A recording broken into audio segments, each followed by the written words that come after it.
Kelly. Thank you, Mr. Speaker. Mr. Speaker, there's a couple of points before I get into the substance of what I want to say.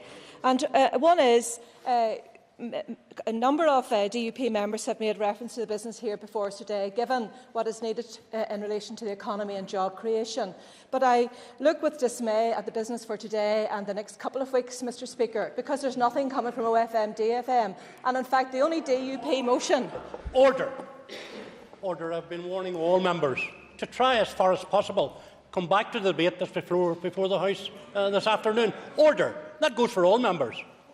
We certainly shouldn't be discussing what business might be coming from the executive. That is far outside the motion this afternoon. Mr. Speaker, the SDLP refutes allegations of sectarianism, particularly from the benches opposite, and we've always put our face against that. And the DUP can today create as much hot air, and it's good at that, as it likes to distract from Nelson's wrongdoings. But this crucial distinction between advocating civil disobedience and criminal disobedience is not lost on the wider public. If we were to put parades and traditions and community divisions out of our minds for a moment and think about this carefully, the catalyst for this motion is actually immaterial, though we do take the parading issue seriously, very seriously indeed, but separately.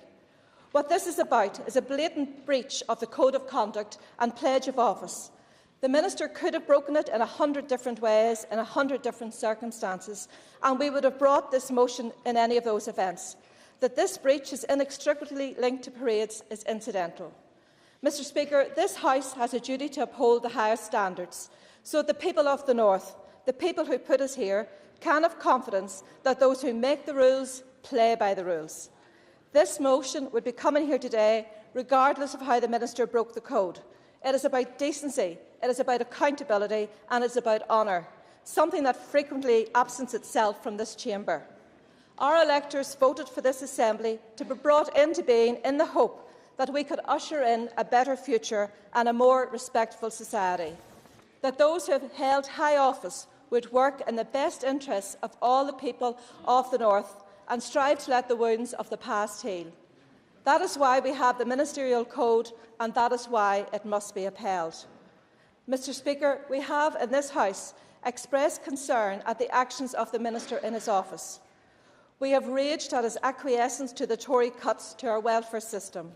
We have questioned the efficacy of his actions, but we have always accepted that, however fast and loose he played with the workings of his department, however much we would disagree with his decisions, ideologically and otherwise, he acted till now within the Code. No more. Mr. Speaker, there are people all around this House who have erred in the past, who have acted in ways that they are not proud of, or who have misspoken to the detriment of public confidence. We, as a society, have been on a long road towards learning how to forgive, and we still need to do that. But forgiveness requires repentance, and if rules are broken, sanctions must be imposed.